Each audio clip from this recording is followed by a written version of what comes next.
Okay,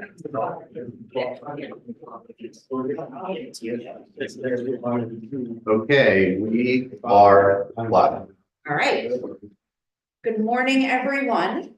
Want to call to order the March 28th meeting of the CMP Policy and Implementation Committee. First order of business, can I get a motion and a second to adopt the minutes from our February 28th meeting? So moved. Second. Thank you. All in favor? No discussion. Oh, discussion. Yes, I forgot. Sorry, Jessica. That's why I sent the email, so everybody. Yeah, no, and I blew right past it. I apologize. Jessica, go ahead and trigger my conflict. Thank you. Thank you. I have a little, my recollection of my comment, which started at the bottom of page 7 and carried on to page 8, were a little different than described. I think it omits a lot of context. I remember asking Mr. Horner if he had any problems, and so at any rate, I would be very happy rather than adding all of the things that I was considering adding to just merely change at the top of page 8, Commissioner Ritter Sanchez suggested that would be the easiest. Okay. Okay, just to type it down. It doesn't cover everything, but I would be happy if you just said to suggest. Change that word. Okay. Madam Yes. Chair, I'll be pleased to amend my motion to incorporate Commissioner Sanchez's request. All right. Thank you. All in favor with Commissioner Ritter Sanchez's edit? Say aye. Aye. Opposed? Abstentions? Great. Thank you. And sorry about that, Jessica. Okay. Next up, I'll hand it over to Sue, but we have some folks from DEP here with an incredible presentation on the wetland program plan. Why don't you come up to the table? Probably Nick looks familiar to a lot of people here. Nick used to work here. I won't say how many years ago. And I'll let him introduce you. Try to wet and keep pulling Oh, it. I know, right? But we're very, I think Mark, actually, you had asked some questions about the wellness program plan, and we were really thrilled when he said, oh, sure, we can make a presentation on that in person and everything. So Thank you. I'll let you just Sit here. I'll get out of the way. thank you. Oh, let me let in Alexis Frank. Oh, good. Oh, Let me change this again. I need the button to turn mics on. No, that's already I think on. it's on. That's a really old one where the button's always on. Yeah, this one. Oh, weird. Well, thank you for the invitation to be here and to discuss the wetland program plan. So Mattia Jepsen, and she's going to give herself an introduction. Is our wetland scientist. She's going to walk us through the whole plan, but I just wanted, it's a pleasure. This always feels like home. As you're, when you have your first out of college job, and I was able to be with the commission for 12 years, and it's been a little longer that I've been gone than I was here, and that feels weird. Yeah. But it always feels like home. And watching, this building particularly being built, and then when we moved back in or moved into this building in the barn, a great mentor of mine. So having the opportunity to come back and speak to you, it's always a pleasure. And so I wanted to do that, even though I'm not giving the presentation. I'm gonna be here. And just say hello to everybody again. Thanks for everything that you guys have collectively given to me through my career and allowed me to come back once in a while. So I think there are people, right, that, so let me turn it over to Mattia and let her introduce herself and talk us through the wetland program plan. And we're happy to take any questions and discussion on it that you might have as well. Sure. So thank you. Yeah, my name is Mattia Jepsen. I'm the chief of the Bureau of Environmental Assessment. And before my current role, I was the wetland scientist and did all wetlands all the time. But I still coordinate the DEP's wetland team and am the point person for the New Jersey's wetland program plan. So thanks for having us come today to talk to you about the plan. We'll talk about why we have a wetland program plan, what a wetland program plan is, go through some of the changes that have happened with the different iterations of the plan, and give you some examples of what the plan contains and how New Jersey is working on those items. So the first and foremost reason that we have a wetland program plan was to satisfy a US EPA requirement for receiving wetland program development grants under the state and tribal track. So this is one of the main ways that at least DEP funds a lot of our wetland work. I think for the Pinelands Commission, it funds a fair amount of your work as well. And it's also proved to be a great framework for communication and coordination, both within the DEP, but also with our other partners in the state. And I also like to say, if we don't have a plan, how do we know where we're going or what we need to do in order to get there? And finally, wetlands cover approximately 18% of the state. So that's a pretty significant, amount of land cover, and they provide a lot of ecosystem services to the state. Those ecosystem services include water quality improvement, wildlife habitat, fish habitat, flood mitigation, erosion reduction, cultural and spiritual significance. They mitigate climate change, regulate our water supply. They provide recreation and tourism opportunities and provide sources of food and medicine. And wetlands are awesome. They're great. I love to talk about them all the time. So a wetland program plan is a state, tribal, or regional guidance document that is developed for the US EPA, and it follows the framework that they put out. The program plans cover 3 to 6 years. And as I mentioned before, having a wetland program plan allows us to be able to apply for wetland program development grants. And this is a non-binding plan. No commitments are made to do any or all of the specific activities that are outlined in the plan. It's really a wish list and a way for us to, lay out how we're going to achieve our goals. So for New Jersey, the overall goal is to improve and protect the ecosystem services and functions provided by wetlands. So following the EPA's 2008 core element framework, there's a number of different kind of layers to that. So the first is the overall goal needs to be to protect and restore wetland resources for the benefit of human health and the environment. So that includes thinking about no net loss and thinking about an overall increase in wetland extent, function, and condition. And they lay out, a number of these services that wetlands provide to think about. They recommend breaking the work up into 4 core elements. The first is monitoring and assessment, so documenting and tracking changes in wetland acreage and condition. That helps us to figure out what we need to restore and protect to meet that increasing water quality or wetland quantity and quality goals. In order to meet that, we also need to think about setting water quality standards for wetlands. So that's setting benchmark conditions for wetlands. And then we need regulations to help enforce that. So to avoid and minimize loss and set guidelines for mitigation.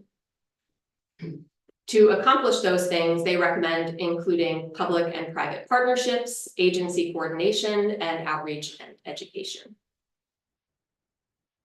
So now I'll talk a little bit about the 3 iterations of the plan that we've had so far. The first one was written in 2013, and it was a DEP-focused document that covered 2014 to 2018. And in addition to the 4 core elements that the EPA recommends having, we amended the restoration one to also include improved coastal shoreline resiliency, and we added a separate outreach and education component. The second iteration of the plan included the Highlands and the Pinelands in the development of the plan. So it was great to be able to have John Manel's help with that and Carrie Green's help.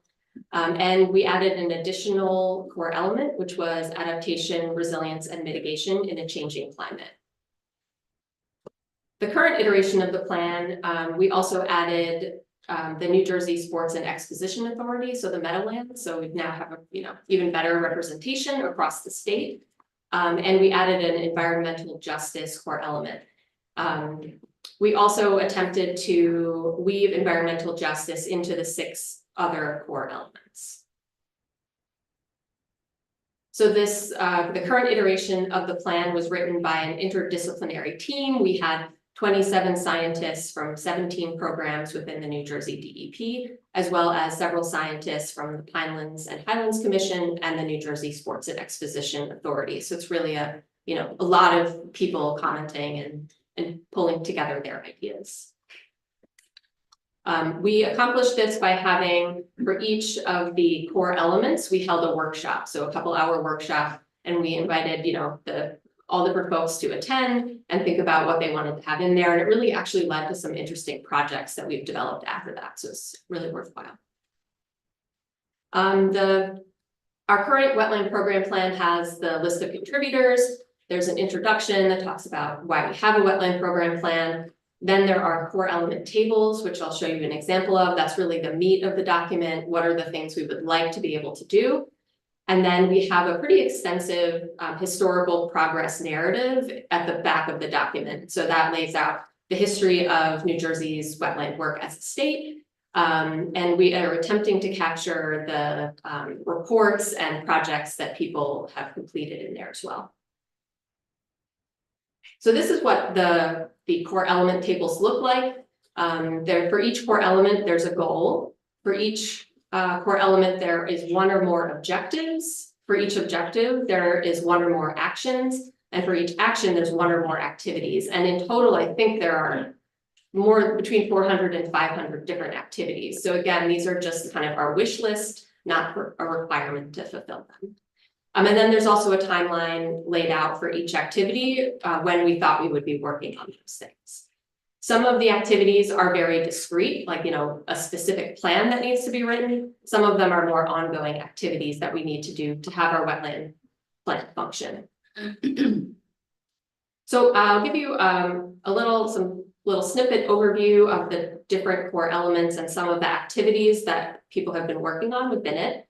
So the first core element is monitoring and assessment. And here we're trying to define ways to evaluate wetland condition, to understand and preserve important wetland functions and ecosystem services that the wetlands provide. And there are 4 different objectives that follow kind of a logical sequence. So first we have to develop a monitoring and assessment strategy. We have to implement it in a sustainable and concise way. Then we also want to fill research gaps that aren't being covered by that monitoring program. And then we need to take all of that and incorporate it back into decision making. And for monitoring, there's over 100 different activities that are identified.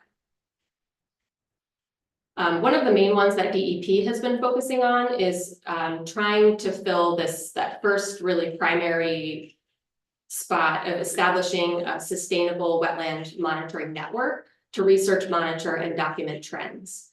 And over the past 10 years or so, we've done a really pretty good job of filling out the tidal wetland component of this. We've developed the New Jersey Tidal Wetlands Monitoring Network, which has 250 long-term monitoring sites that are spread out along the coast. We have about 10 years of data from those sites. We have a suite of partnerships with other organizations that help us do the monitoring and help do some of the funding. We at least so far have secured some consistent funding from the federal government to help our partners do the monitoring. And we'll be releasing a database and a website with standardized methods, I think this week or next week. So that's really exciting. We haven't been able to accomplish the same kind of level of detail and holistic nature of the freshwater non-tidal wetlands monitoring network. In 2014, Kathleen Walls, using a wetland program development grant, established this network of sites that you can see on the map here, and did a really a very in-depth look at wetland conditions. So we have sites and we have 1 year's worth of data. We have the methods that she developed, and there's a database to house that data, but we don't have the partnerships or the funding to be able to repeat the work that she did at this point. And we don't have a website or a status and trends report yet. So that's one of the gaps that we're working really hard to try to fill. The second core element is regulation. So the goal here is to prevent wetland loss, preserve wetland function, replace unavoidable or unauthorized losses, and to hopefully increase the quantity and quality of wetlands. There's one objective, which is to improve existing wetland protection efforts, and there are approximately 40 activities that are identified. A couple of examples here. So one of the activities that's identified in the plan is to develop e-submission capabilities to allow for all permits to be electronically submitted. And the DEP accomplished that a few years ago, and they've been continually updating that. A second action is to improve wetland regulations, policies, or guidelines. And there's been a big push to do that through the release of the NJ Pact and NJ Real draft regulation changes. Core element 3 is our restoration core element with voluntary restoration, creation, enhancement, and protection, as well as improved coastal shoreline resiliency. For this one, we're trying to prioritize and implement programs for ecological restoration and the protection of wetlands. We focus on land acquisition, watershed planning, and the development of a coastal shoreline resiliency program. There are 4 objectives. We want to clearly and consistently define restoration and protection goals. We are looking to protect wetlands from degradation or destruction, trying to increase wetland acres and improve wetland condition and function, and then also have public education, outreach, and training. And so one example of an activity in the plan is to develop guidance and training on the creation of resilient coastal and freshwater wetlands. And here's an example of a Pinelands report that kind of fits that activity. The vulnerability and comparability of natural and created wetlands. Another activity is to develop site-specific plans for wetland restoration, creation, and enhancement projects, and then to monitor those completed projects. And the state has been very active in funding, managing, and monitoring wetland restoration projects. Core element 4 is wetland water quality standards. The goal here is to protect, maintain, and restore the quality of New Jersey's wetlands in accordance with the Clean Water Act. To do that, we need to set benchmarks for condition and/or function by wetland type. And that requires the use of monitoring data to define wetland quality. It has one objective, which is to develop wetland-specific water quality standards, and there are 18 activities identified. So one example here is an activity was to explore options for differentiating and mapping wetland types by their functions and ecosystem services. There's a newish project that DEP has been working on called Watershed NJ, and that's a planning tool that looks at water quality and watersheds. And as a part of that, they have been developing this wetland functional data layer. And it identifies water quality improvements as one of the 3 functions of wetlands that are assessed. And do you know when they plan to release that? It should be soonish. I hear soon. There's a beta version. Another thing to consider, another activity is to conduct research on the relationship between water quality and wetlands and the influence of wetlands on downstream water quality. And so one of the opportunities here is to take the water monitoring that's done in the state, like the AMNet data that's on the left, and then compare that to the wetland condition monitoring, function and condition monitoring, like the work that Kathleen Walls did on the right. And so here you can see is another reason why we really need to have a long-term monitoring network, because if we don't have the data, we can't set the water quality standards for wetlands. Core element 5 is adaptation, resilience, and mitigation in a changing climate. The goal here is to reduce and respond to climate change.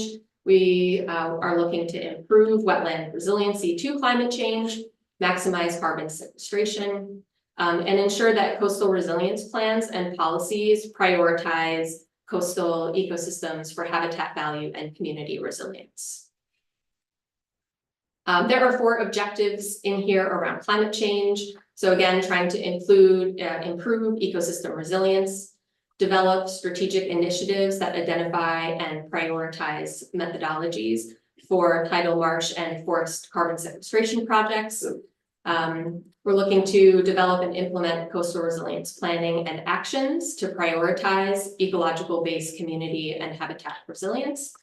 And we're trying to increase the public awareness and knowledge of the value of wetlands for climate change mitigation and resilience.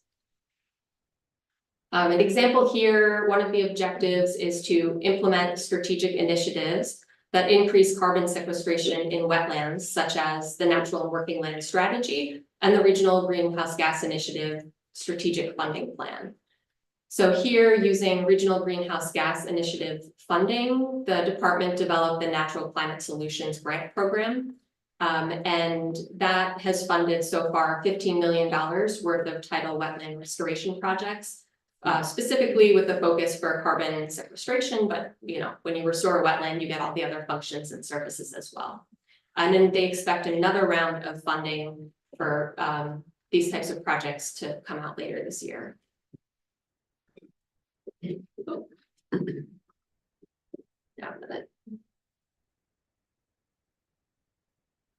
Another example in your backyard, the activity here is to research non-tidal wetland capacity for net carbon sequestration, including fungal networks by soil type, peat versus mineral, and wetland type, hydrology and vegetation. So we recently kicked off a project BSR did with Rowan University called the New Jersey Carbon Flux in Non-Tidal Wetlands Pilot Project. So we are studying the net carbon flux in 3 forested wetland types in the Mullica River catchment, Atlantic white cedar, coniferous forests, and deciduous forests. We're very excited about this one. Core element 6 is public outreach and education. The goal is to state actions that increase the public's understanding, awareness, and appreciation of wetlands. And we do that through education, information, outreach, and involvement. This is one that I would also like, the DEP to have some more focus on. We have 2 objectives. The first is to educate the general public on wetland functions, benefits, and values, to increase opportunities for recreational interaction with wetlands. Let's get people out there, let's get people seeing them, and to raise awareness of regulations. The second is to ensure a long-term outreach, collaboration, and knowledge sharing strategy with the public. And then we've added this focus on underserved groups and individuals, including tribal and overburdened communities.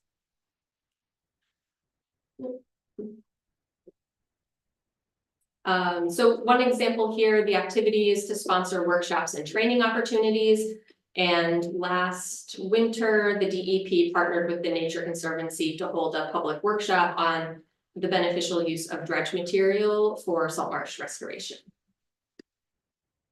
Finally, core element 7, environmental justice. The goal is to provide and ensure equal access for overburdened communities to the benefits provided by wetlands, and to have a customized approach to assistance that enables and supports equitable access to and participation in wetland programs provided by the state.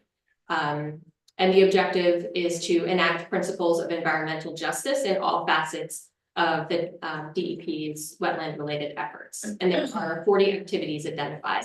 And so for this, we, as I mentioned, we tried to weave environmental justice into the other 6 core elements. And so most of those activities are then what we pulled back out of the other core elements and smarts. Some examples, one of the activities listed is to prioritize overburdened communities when selecting projects for restoration, creation, enhancement, and the protection of wetlands. 2 examples here, we have the Kramer Hill Waterfront Park, which is a freshwater wetland restoration project in Camden. And then the Natural Climate Solutions grants I mentioned have overburdened communities as a priority. And so there's it's added into the weighing of those, selection of those projects. And that's our overview. Happy to take any questions. Mattia, thank you so much. Sure. Before we jump into questions or discussion, I would just like to take a moment and just re-emphasize a couple of points. One, well, Mattia and I represent the Division of Science and Research. We don't do this plan by ourselves, right? And so multiple groups in DEP, and multiple sister agencies across the state, come together collectively to make, do you have a sense of how many activities are outlined? Like 450, maybe 500. Okay, 400 to 500 activities are identified. And so just to reemphasize that collectively, the agencies that came together to do this identified that these are gaps, these are areas where we can focus. And in some cases, they're more prescribed than others. We know what we need to do to fill these gaps, and some we need to explore a little bit more. But it's not, there's not an absolute commitment to be able to do all 400 to 500 of these. These are things we've identified that we need to focus on. We'll pick and choose and prioritize when funding is available, when resources are available. But at least it sets the stage, and it creates a platform where we've all come together and thought about what needs to be done with respect to wetlands across the state. Leave it at that. Great job. Yeah, that was amazing. Really incredible. Any questions or comments? You've been furiously taking notes, so I figured you would have some questions. First, I want to thank you both, and you in particular, Anthea. This has been very helpful to me. You're revealing a lot of resources that I wasn't aware of, and I'm going to start to take advantage of these to better inform myself, because as you both know, I'm sure, we here at the Pinelands Commission place a very high premium on our wetlands and their protection. I'd like to begin by asking you about, generally speaking, how do you think we're doing in terms? I mean, you're doing a lot of planning, you're making lots of recommendations, several hundred activities. How do you think we're doing in general across the state in terms of recognizing the importance of our wetlands and protecting them? I think New Jersey does a fairly exemplary job. We're one of the few groups that assumed the responsibility for taking care of our wetlands. I think our wetland regulations are, I think we're doing a pretty good job with that. And I think monitoring and assessment, we have a lot of people working on that, and people who are really interested and excited about it. And we've been, Hurricane Sandy obviously was devastating, but it did bring in like an emphasis on tidal wetlands that allowed us to build this tidal wetland monitoring network. But I don't know. There's always more to do, but we're doing a pretty good job. Okay. You showed a slide that had the wetlands ecological integrity assessment, and at first, as I was looking at it, I thought, oh, only those red dots are the places. But then I realized, oh no, there are green dots as well, largely in the Pinelands and in the islands. I'm wondering, was that some sort of rating, or is it was the color distinction a reference to? Oh, yes. Just the location, or is there a rating system being applied there? There's a rating system that's applied. So the ecological integrity assessment, it has 3 tiers. First, there's following the EPA's 3-tiered monitoring system. So first there's a GIS component, then there's a rapid assessment component, and then there's an in-depth assessment component. But based on these assessments, we end up with green, yellow, and red ratings. And so the green is in better condition, the yellow is in sort of middle condition, and then the red is in poor condition. Okay, so it looks like so we really need some remedial or restoration work going on in the urban corridor, it seems, between Camden and Newark. Yeah, and there's so what's interesting about this assessment is that they took their GIS-based assessment, which was looking at the land use surrounding the wetland. And I don't remember what the buffer is, but they looked at the land use, and then the land use that surrounded the wetland was very highly correlated to the condition of the wetland, which is not surprising. And then the other interesting thing was that the land use, when they did the same land use assessment for, I think these are by watershed, when they did it by watershed, it was also, fairly well correlated, the land use to the condition of the wetland. And so, yes, these need focus, but it's probably not just the wetland itself, it's probably also the surrounding land use that's really impacting I see, the condition of the wetland. It's, twofold. okay. But you're right in identifying the Pinelands, a lot of green dots. Yeah. Yeah, well, I was gonna well, say. My next point, may I presume from this map that the Pinelands is the host to the largest percentage of wetlands in the state? Do you have numbers on that? I don't, but we could take a quick, sorry, I'm not making any more too.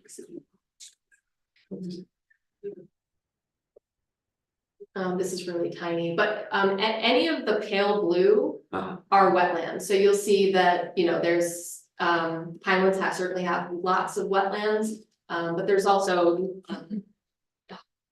hundreds of thousands of acres of tidal wetlands that wrap all the way around the state. So it's pretty spread out, yeah. Oh, and then just one final thing, that I'm talking about. In all of this work that you're doing and all of the aspirations to do so many more activities on the wish list, do you find that you rely on volunteer support? I mean, I can't imagine that there are enough DEP and Highlands Commission and Highlands Council employees to accomplish all these tasks. So what's your sense of the importance of volunteer participation in this? So at least from where I sit in the Division of Science and Research, and I think this is true of most of the other groups within the DEP, we rely heavily on our partnerships, which is often with nonprofits and academics and federal agencies. And I know a lot of those groups really rely heavily on their volunteer networks. But I'm not sure how much DEP relies on volunteers. Collectively, I mean, outside of what we do, not a lot. When we think about like the citizen science aspect, there are programs, but I don't think any of the citizen science type programs are focused on, say, wetlands specifically. But let me ask Mattia to describe the tidal wetland monitoring network. Just to put that in context, because you made a good point. There's a lot of active work in our tidal wetlands. And then if you look, there is a comparison to the interior, the freshwater wetlands, and we had basically one data point from 2014. Just that sort of juxtaposition between how we're getting so much work done along the tidal area versus the recognized efforts that we need to do to dig in more in the interior part of the state. So maybe just give us a little overview of how you brought everybody together for the wetland monitoring network, tidal wetland. Sure. And maybe what we could do in that same regard for a freshwater or interior network. That's where we're going to get the partnerships. Yeah. So we had, for the New Jersey Tidal Wetlands Monitoring Network, there were folks from the Mid-Atlantic Coastal Wetland Assessment. There were maybe 3 or 4 organizations who were monitoring tidal wetlands using that assessment within New Jersey. And then we also have the federal agencies through the U.S. Fish and Wildlife Service who were doing monitoring of tidal wetlands. We have the DEP who was doing some monitoring of tidal wetlands. Rutgers University was doing some monitoring of tidal wetlands. And the Meadowlands was doing some monitoring of tidal wetlands, and we all had similar indices that we were looking at, but the data hadn't been pulled together. In some cases, the data hadn't really been QA/QC'd or finalized, and nobody had done anything with it. So while we might have one report for one point of time for one watershed, we didn't have a big statewide assessment. And so the EPA encouraged us to get everyone together and talk about forming a network. And despite the fact that there'd be a lot of hurdles with standardizing protocols and developing a database, we all felt like we would be bigger than the sum of our parts if we could pull all this data together. And so that happened, that was 2018. And the network was formalized in 2019. And then since then, we've had about 8 core groups who do the monitoring. And 15 or 20 groups that participate regularly in the meetings. And we've been able to pull in NRCS for their help with soils work, and the EPA for some of their help. And I think because we could offer this statewide network of sites, we were able to then get federal funding to do this every year. But we don't have something like that. I'm sorry. No, please. We don't have something like that designed for the interior part of the state, and I think that's an area for us to grow into. And find who's actively doing wetland research, bring them together, build a similar type of network. And build off of that, one very intensive data point we have from 2014. But if maybe not every year, every other year, some type of continuous snapshot of our wetland health. We have a core group with the Meadowlands, Highlands, Pinelands, and ourselves, but that's not nearly enough funding or resources to give proper justice to all of the wetlands. Like just one more, I lied. I was mistaken. I'm very proud of the work that our staff does here. I think we're cutting edge as far as I can see in terms of who's on the forefront of identifying wetlands issues and doing something about it. And nevertheless, I think there's always room for improvement. And I would like to know if you have any particular suggestions for us, what things you think we should focus on. Are we missing anything? Is there something you think we should be putting some activity into to do a still better job? I don't have anything specifically. I'd be happy to sit down and talk more thing about it. Okay. But no, I second your point. In where I sit now and folks that I talk to around the state, the work that the commission continues to do, John Bonnell and his team, continuing this long-term monitoring network, a wetland condition, there's no match to it in the state. There really isn't. So I'm proud to have been a part of that and, trudge through the woods. At some of these very remote sites and help, collect some of the data and thrilled to see that it keeps going because we don't have a time machine to go back. Yeah. Right. And for monitoring and assessment, you need some long-term records to be able to make assessments. So, a single point in time is interesting, but it doesn't define condition over time. And so it's going to take time to build a network. And only once we start can we move forward. Thank So, yeah, I think it's a great model to work with. And Justin? Thank you. Yep. Most of the questions that I was queuing up have already been answered one way or the other. You've got it. The discussion's been really good so far. The presentation's great. The wetlands are dear to my heart, so this is important. And I was afraid I would have thought New Jersey just is doing. You're absolutely right. New Jersey's doing stellar job compared to a lot of other states, but we have been heavily dependent on tidal. When you say EPA, just a small piece, you mean mostly the estuary program? Is that who you're mostly working with for the? Yes, we do. We work with the estuary programs. We also work with some of the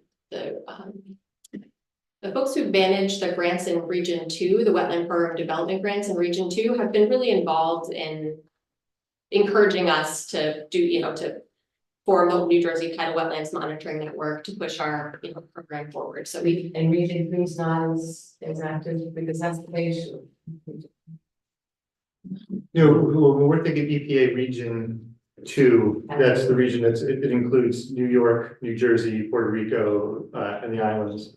Okay. But Region 3 is, I thought, maybe that's okay. Yeah, That's right. Region It's 3. all New Jersey, but it's not the other side of the picture. That's Correct, right. It's Region like- 3 would have Pennsylvania. the Army Corps takes the whole thing in, but the EPA does. I'm sorry, I've forgotten. It's been a while since I had to do that. Could you go into a little bit more detail? I'm particularly interested in the carbon sequestration element. So if you could give a little bit more information about that specific project that you're working on And what you envision will come out of that, if there will be metrics, if there will be goals, if there will be something that it will be usable for agencies such as us, for the state and the commission to set up for further define the importance of wetlands and as far as climate change.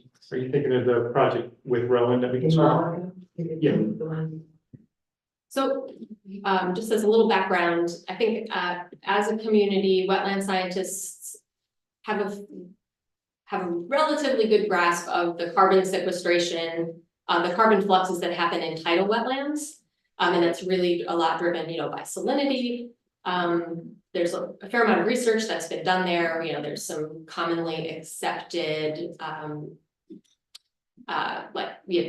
factors that can be applied. But we don't have that for non-tidal wetlands, across the wetland world, that we don't have those common ideas. And there's a lot of debate because freshwater wetlands produce methane. So we know they sequester a lot of carbon in trees, in soil, in grasses. And we know that because they're wet, they sequester a lot of carbon, and the carbon that's stored in the soil takes a much longer time to break down. So we know they sequester more carbon than other habitats. But we don't know is how much methane they're producing. And so methane is a greenhouse warming gas that's much more potent than carbon dioxide. So even if they're pulling a lot of carbon dioxide out of the atmosphere, that can be offset by kind of a small amount of methane potentially.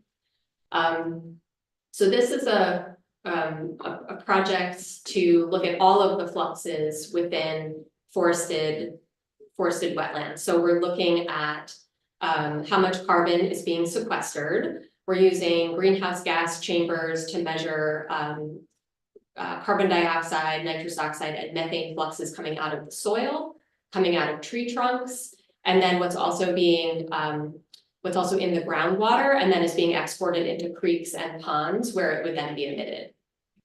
And so depending on how variable those rates are in our findings, I'm hopeful that our experiment is controlled enough that we will be able to have some general factors that can be applied to these three types of wetlands. That's my hope. But if not, we'll at least have the methods, understand some of the variability, and then be able to expand the study. What's your time? We're identifying sites right now, and then it's 2 years worth of data collection. So we'll have completed our first round of data collection by next summer, I think. So final reports out in three years, I guess. But there'll be interim data and It would be interesting to see how temperature and precipitation plays into the results that you're able to get from this, especially given yes. what we've experienced this year or last year. Yeah, we're hoping we don't have another year. For many reasons. Yeah, good luck. So anyway, the results, and do you know what you're going to do with the data? So that we'll have a report. The data will be made public online. We have a number of projects that are related to carbon sequestration. So last fall, New Jersey put out the Natural and Working Land Strategy, which identifies some goals in terms of enhancing carbon sequestration in our natural and working lands. And one of the activities in that was to improve the state's greenhouse gas inventory. And so the Division of Science and Research is working to update the natural and working land section of that greenhouse gas inventory. So right now we're working with a contractor to come up with a spreadsheet where we'll be able to put in the number of acres of different habitat types across the state, and then apply a carbon sequestration factor to that, so that as as land use changes, we can track how those land use changes are impacting our ability to sequester carbon. But we, as I mentioned before, there is this gap for non-tidal freshwater wetlands that we don't really have factors. So we'll be able to plug these factors into that. With the timeline. That should be done within the year. Yeah. After you're finished with data. The inventory should be, the greenhouse gas inventory should be updated within the year. And then once we have data from this project, we'll be able to improve that inventory using. Yeah. And we're kicking off a similar project in, to look at the blue carbon projects funded by the Natural Climate Solutions grants. We'll be looking at the net carbon sequestration in those projects, which is nice to be able to say, we chose these projects for this particular goal. Now we're actually gonna monitor for it. It feels like a novel, wonderful thing. Fair. Anybody else? On the tidal wetlands, what parameters do you monitor for? Do you have a extensive monitoring program? Do you generally what you look at? Sure.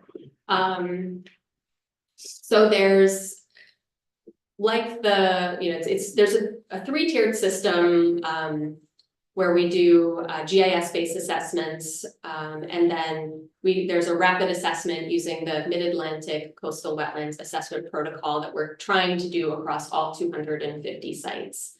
But the network itself is more based on collecting numeric data. So each site is focused around a surface elevation table that measures millimeter changes in elevation, and also measures accretion at the sites. We are also collecting information about plants. All the sites collect the same, collect information about vegetation at this point the same way, mostly just, you know, species composition, percent cover, height. We're slowly filling in soil cores through using the NRCS to look at carbon content and soil classification. We've done a GIS-based hydrogeomorphic study of each site to try to look at the effect of tidal creeks and ditching on the site, so that's been collected.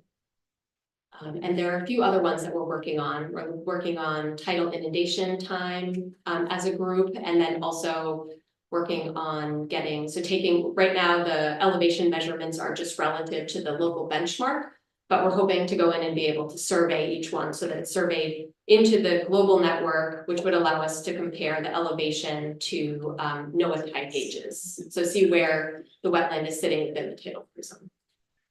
So the 73 Tidal Wetlands Act, at least in the southern part of the state, limits disturbance of coastal wetlands pretty extensively. So what in your opinion is the biggest threat to the tidal wetlands that are left, that remain, that weren't disturbed or developed up to the passage of that? I think it's 73, I think it was 72. I would say sea level rise and you know, a disturbance of natural sediment flows, because the tidal wetlands have an amazing ability to gain elevation. They you know, they're at a level, but as the muddy water, you know, floods in, a lot of that drops out, and then the plants can kind of grow through that, and so they're able to gain elevation that has matched sea level rise for the past, you know, for thousands of years. But now we're not sure we're going to be able to do that because of those two factors. And erosion is also a big deal in like the Delaware Bay Shore. We're sometimes losing, I forget what it is, if it's like a meter a year in some areas. As your owns. I'm just gonna, where have you been using dredge spoils as a restoration technique? So they've been, I think that, you know, that as a technique is taking off. It still has some room for improvement. But there've been a handful of projects along the Delaware Bay Shore. I know of a handful of projects in the Meadowlands, and across, yeah, and also across the Atlantic coast at this point. There's at least 8 or 9 that I'm aware of, and I'm not aware of all of them anymore, that have been implemented in the last 10 years, probably. So those would be what I would call demonstration projects, as opposed to a routine permit ability to get rid of dredge spoils, which is very difficult to do. Right. I would say we're heading out of the demonstration project phase and into more of the routine, making it more routine. So think of a few places that could use that. The dredging or the sediment? The dredge, Yeah. using dredge and spoils can I'm from Ocean County, so we have a lot of coast.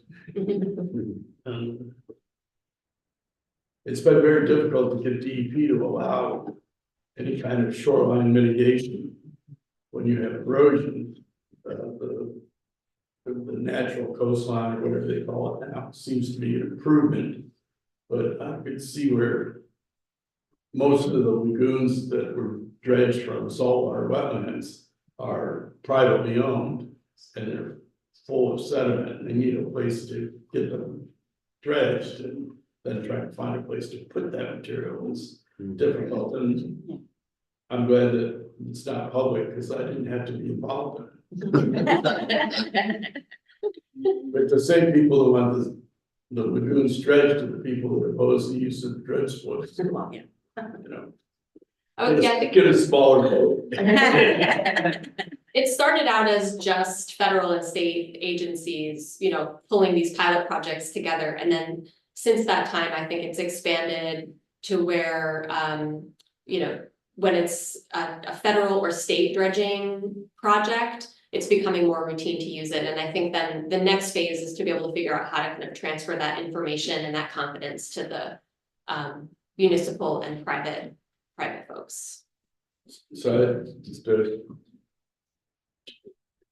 I can't figure out why the sports authority is involved in the studies. Did they morph in? That's for the. Yeah. I thought the only thing they did was develop. No, they have a very strong research and conservation and restoration arm in it's now called the Meadowlands Restoration and Research Initiative, or maybe I'm not. So that's what's now, Yeah. it used to be the Meadowlands Commission, but Right. I used to get paid for this. And And my last question is, in your assessment of freshwater wetlands, where you're trying to measure carbon sequestration, are you going to include a methane generation parameter in that? Yeah, it's really one of the main reasons that we're doing it, is to get a sense of that, because I think the amount of carbon that's stored and the rate of carbon sequestration that I think people have a good concept of, but it's how the methane offsets that carbon sequestration that we don't know. You know, some folks that would think it would be good to fill in wetlands to prevent methane. Yeah.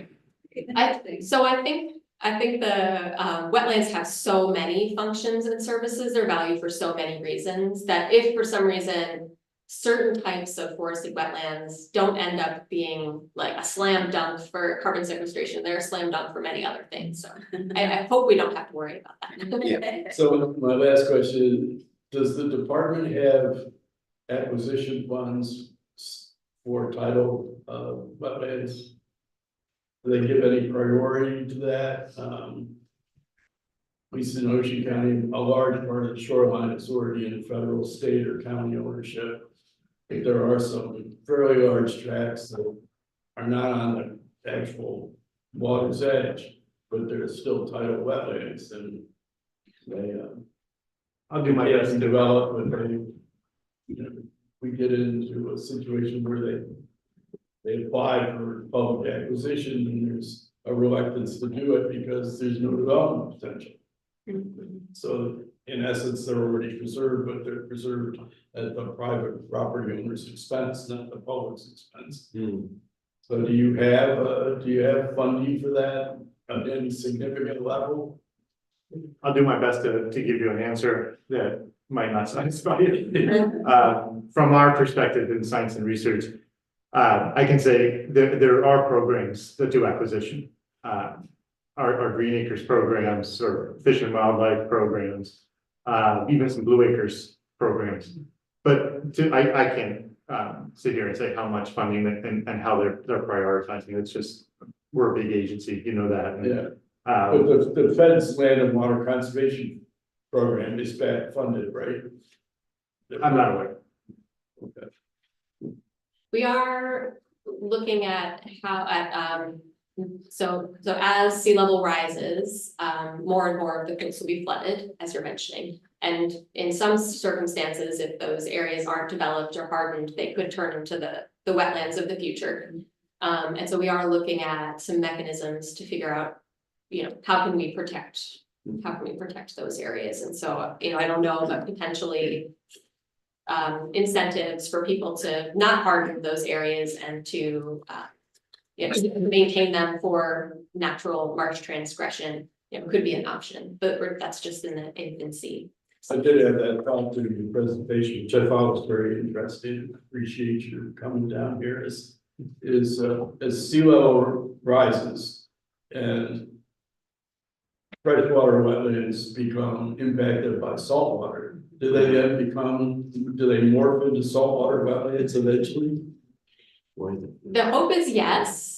I think it depends. I know that where you have forested wetlands meeting salt marsh, and as salt marshes are transgressing into forested wetlands, forested freshwater wetlands, there's some tricky areas there where you end up having kind of dense stands of Phragmites. Cedar. Yeah, cedar, yeah, and the trees are killed by the salt water. So we're hoping, they do it with ghost forests. We're hoping that regulates itself and ends up being a marsh and not just open water. Get rid of the methane. Right, there you go. You don't want to ban cows. One last question. Has it been determined through the demonstration projects with the deposition of dredge spoils, what the rate and depth of soil deposition is advantageous and doesn't smother the plants? And we found a sweet spot on that yet or no? So I'll give the typical scientist restoration practitioner answer that it really depends on the sites. But it also depends on where the wetland is in the tidal prism. So if it's a low marsh and you add sediment and it's still getting flooded regularly, it's more likely that the vegetation will come back very quickly. The closer you get to that high marsh range, the more likely it is that even a little wash of sediment can, set that particular aspect of the wetland back a little ways. But then again, you're also giving it an extra boost in terms of sea level rise, and the birds love the open area while the plants are coming back, so. So continued monitoring Yeah. is always important, always important. Don't just do these projects and then hands off and forget about it and walk away. Continued monitoring is always important. And sort of as Mattia taught me a lot about these types of projects, and I thought it was just easy, right? You just take the dredge material and it just spreads nice and evenly. And learn how hard it is to actually, so you're gonna get these deep pockets in places and then shallow places, and it's difficult. And it takes time, you have to go back and do it again and again, you're working with an engineering firm who just wants to get rid of their burden, so It's a process. Yeah. But what we're learning is that actually, we don't want an even layer. We don't want the marsh to be a big flat plain. Naturally, the salt marshes have more topography than we originally thought. And that having that topography actually helps support the plants, because it allows for drainage, but also drainage of certain areas, but also reservoirs of water for other areas, so that when you have a lot of rain or you have a drought, that it actually helps sustain the marsh. Yeah. And do we have enough firms here in New Jersey that have that kind of expertise to be able to do that kind of marsh restoration? No. Any other questions or comments, Jeremy? If I may, Yeah, of course. this is quite an extensive wish list. Put together with a lot of thought, but I'm encouraged that you've included the Meadowlands finally. Because that is one of the largest, if not the largest, wetland area in the state. I would like to emphasize that New Jersey's wetland protection is one of the most stringent in the nation. We have recently been criticized as it relates to defining a wetland. And I think it's really good for the public to know that in the state of New Jersey, we do have one of the most stringent, if not the stringent, means of identifying wetlands in the nation. A question with regard to core element 2 and core element 3. The objective, stated is to increase, wetlands. And so my question stems, is it relative to reclamation of wetlands? Or do you anticipate, creating wetlands by modifying the definition of a wetland? Or by, including a wider view of what is a wetland? Or, do you intend to add a certain indicative species to the list of species that identify wetlands?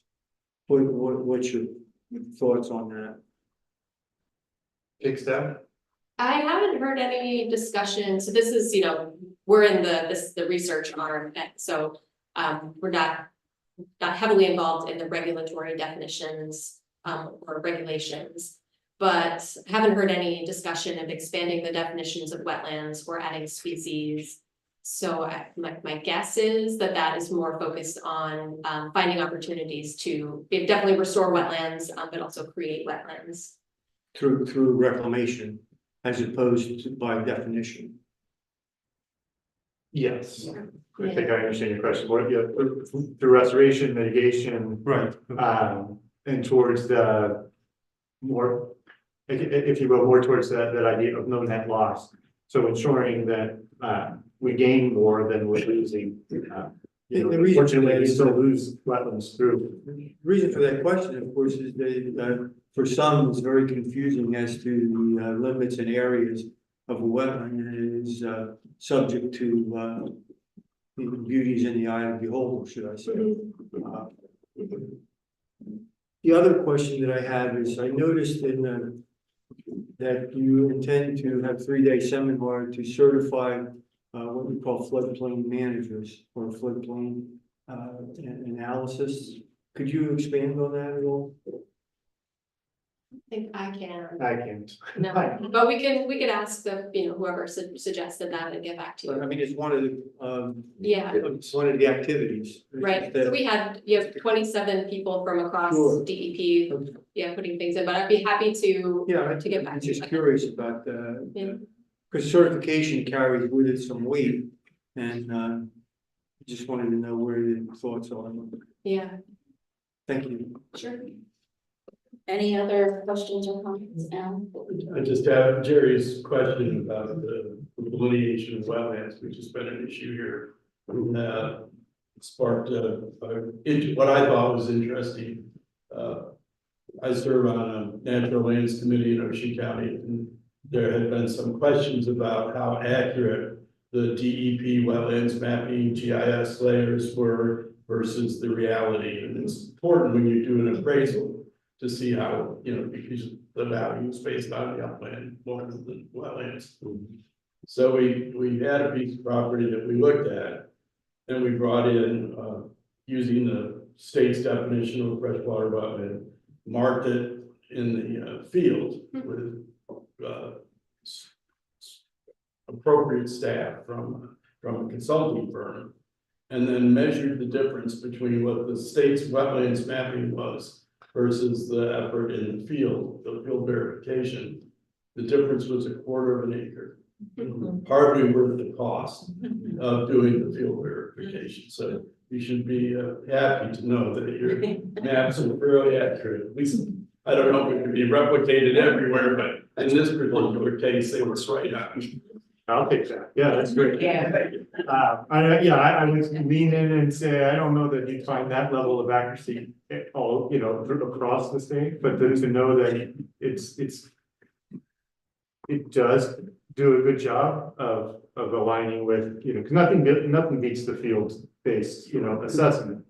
But to know that, we're using aerial imagery and refined over, series of times, but with nothing more than what still is somebody looking at the screen and being able to modify or draw that line from the type of trees that they see or the reflectance that they see. For GIS, it's not taking into account the maybe back in the day, it sort of builds off of some of the soil assessments and early wetland maps. But the current growth is really just based on some of the early 1980s era work on soils and wetlands. And Good, no, that's good. It was very surprising to me how it.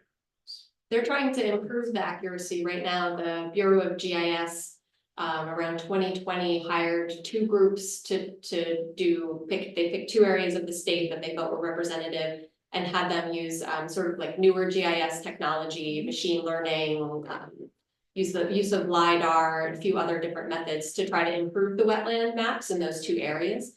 And then we did an analysis looking at where it agreed with the current maps, where it disagreed, where they agreed with each other. And they have a wetland program development grant right now to have a consulting firm go and round truth that. So they're hoping that the maps will get even better in a couple of years. And just the last, I mean, it doesn't have to be the last point on that, but none of the, or as far as I know, there's no program that uses the GIS wetlands as a regulatory line.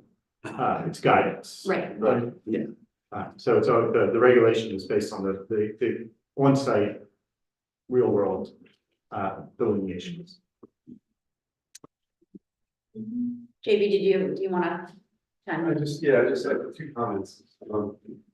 One, when you asked about volunteer, some parts of DEP might use volunteers more than others. The ENSP program uses volunteers to try to match with some of their federal grants, and we're using some of their volunteers for our work here.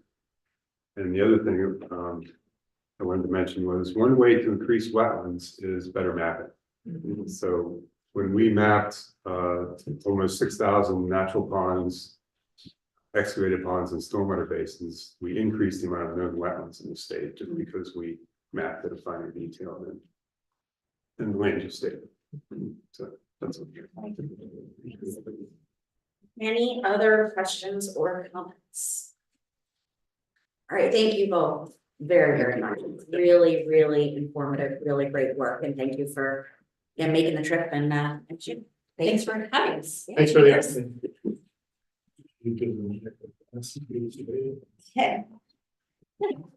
All right, next up on the agenda, Gina is gonna give an update on the Interagency Council on Climate Resilience 2024 Annual Report.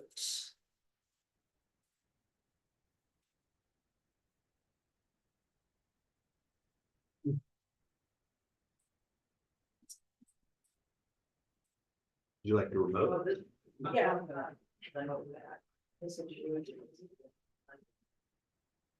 Yeah, there are a lot of issues.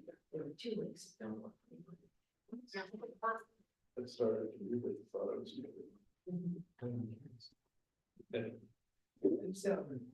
So just the other day, DEP released, Yeah.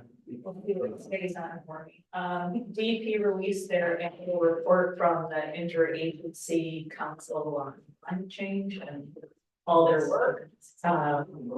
And it strikes me listening to the wetlands program plan work, how DEP has been engaged there and here with such a huge number of other agencies and coordinating such a massive effort is always amazing to me. In the case of the Interagency Council, they have 26 member agencies, and that includes 3 staff from here who have been engaged monthly, at least, in providing input and thinking about the issues there. I think what always has struck me with the council, and you can see it here, is the wide variety of agencies and missions and programs that are represented. I mean, these are agencies that the commission typically would never meet with. Yeah. But The model. right, right? Yeah. So you really do get some very different perspectives on some of the issues where you think, well, this isn't, sometimes I get grouchy about it because you'd be on hours and hours long call, but because then I'll be thinking, well, most of this isn't relevant to the commission, but it's very interesting to hear where some of these other agencies are coming from. Because we don't normally interact with them. Mm-hmm. And what's interesting is they all have, and it's reported here, they all have some aspect of climate change work that they're engaged in doing. Yeah. So, this report covers the 6 climate priorities, that are listed here and in the report. The report highlights 88 actions that all these state agencies, the 26 agencies, have taken in 2024. I am going to just really touch base on them. I won't go into great detail because there's a lot and there's a report available that will probably do a better job of educating you than I could. But the projects were set out in the interagency's work plan. It represents all the collaborative activities of the work groups, and summarizes them in these different objectives. Here's a group that's reported under the objective of creating resilient and healthy communities. The PAC rules, of course, are listed, the state hazard mitigation plan, which, you know, from my perspective, I was involved in the hazard mitigation plan section. And it's always great to hear the emergency management objectives, perspective, because they're so immediate. And so much of the rest of us look at long-term objective. Blue Acres program, all of these are addressing, or projects addressing creating resilient and healthy communities. These are projects that are listed in the report to strengthen ecosystem resilience.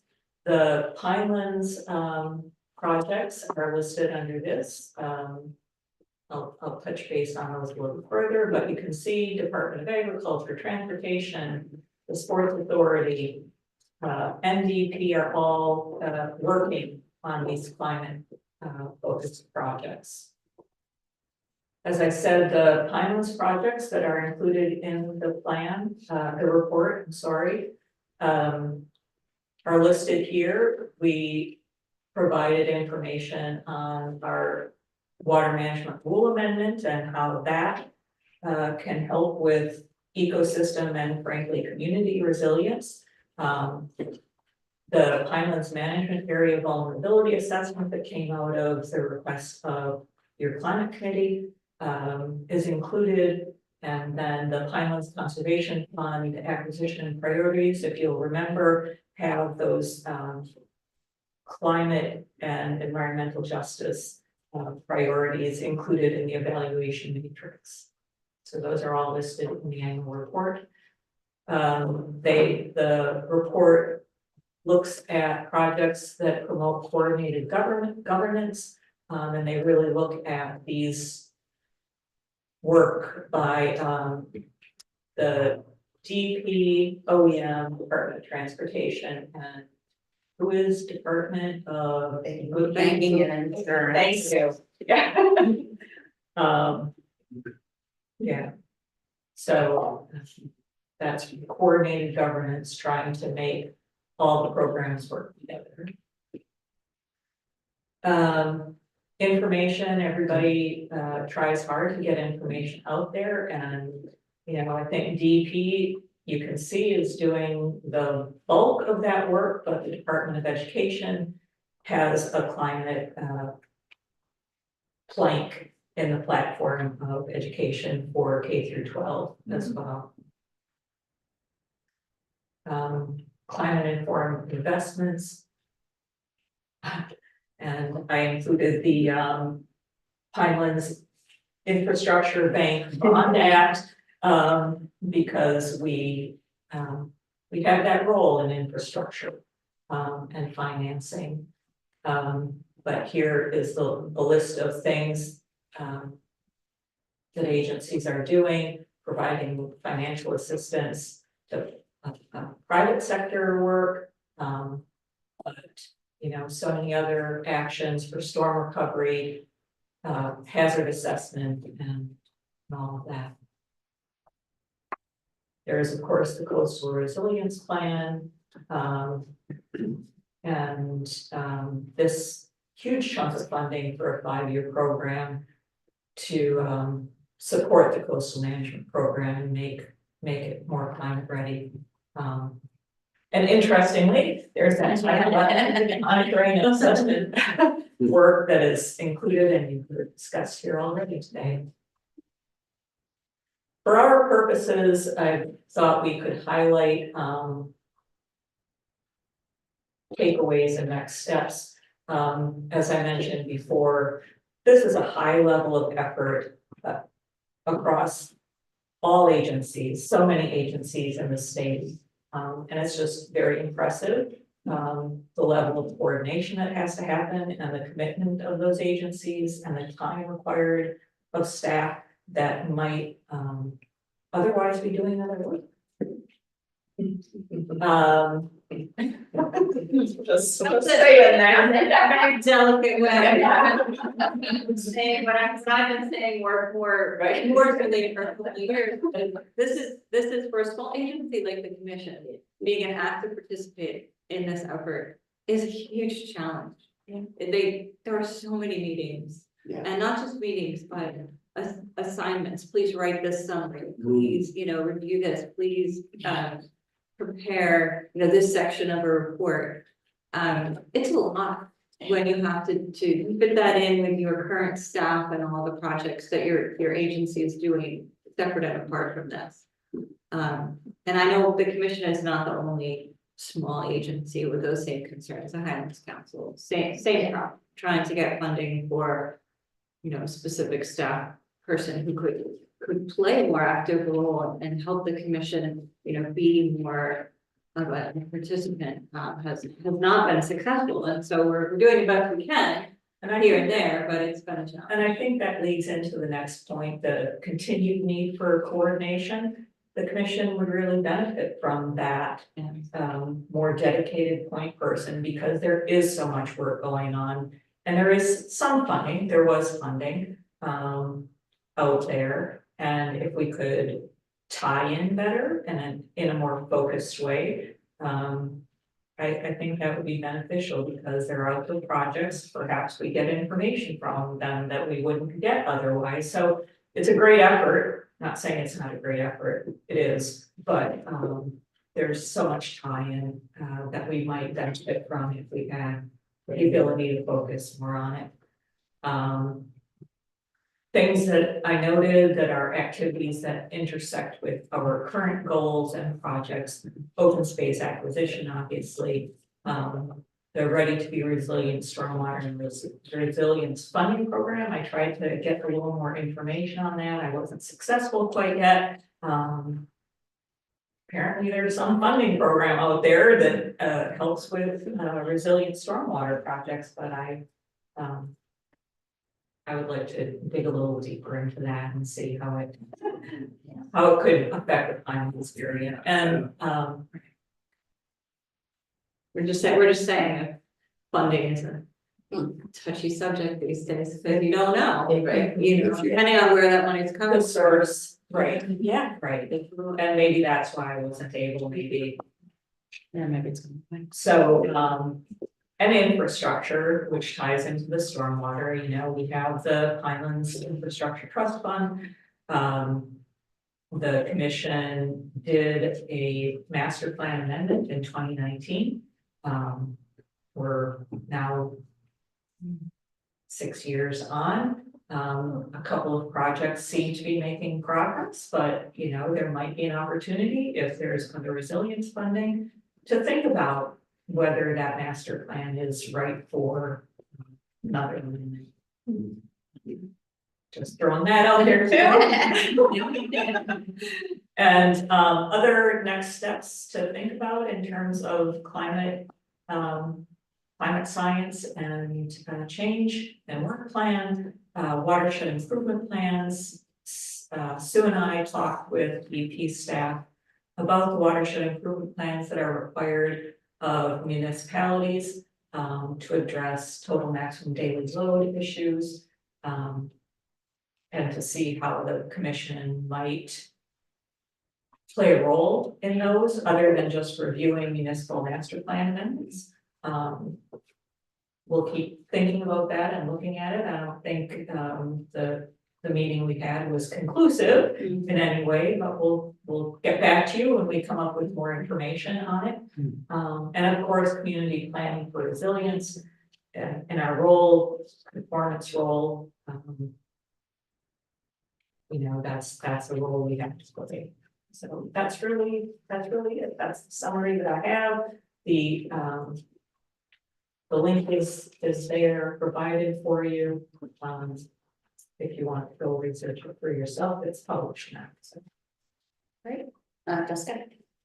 Thank you, thanks, Jenny. Yeah, thank you. I did try to read through, you gave a very good summary, and it's pretty boring to me, but I'm done reading already myself, so yeah, there's always so much fun stuff. I just want to point out the minor thing, the link to sign up to get updates and go on their mailing list for their periodic updates doesn't work. So, that's not very well understood. My question is, that last one, community planning for resilience. And it seems like most of the actors in here, participants are government entities. They are. Stuff, except for NJTOBI. No, Right? Nobody's Is that? They get insurance. Well, okay, right, goodness, all right. So they have a good link to outside entities, I would suspect, right? Like banking and insurance is gonna be really important, I think, moving forward. One of their projects that is included is financing for private work. Besides survey, do they have any action plans or anything on their plate that they're going to accomplish? I don't think that is covered in the report. Yeah, this is just a report on past work. It's not the work plan going forward. Do you know anything from the city on this? Well, I do the vulnerability assessments work. I don't have information on their work. That's fair. I was curious as to when we're gonna get a little more. When we're gonna get a private sector, focusing on the insurance and financing of our communities, our development projects, that sort of thing, to get them a little bit better in line and get them involved in this. So it's nice. Certainly very key aspect, all the plans in the world are good, if there's no funding. Right, exactly. One of the reasons the state plan never got implemented, in my opinion, is precisely because of that, because it never went back out. And there's financing and insurance, and there's also taxation set aside of it. And those, until you get those three things, you're not going to get much change in your land use land. Thanks, Jessica. Any other questions or comments? Yeah, go ahead. Thank you, Madam Chair. First, really a question for Susan or Gina.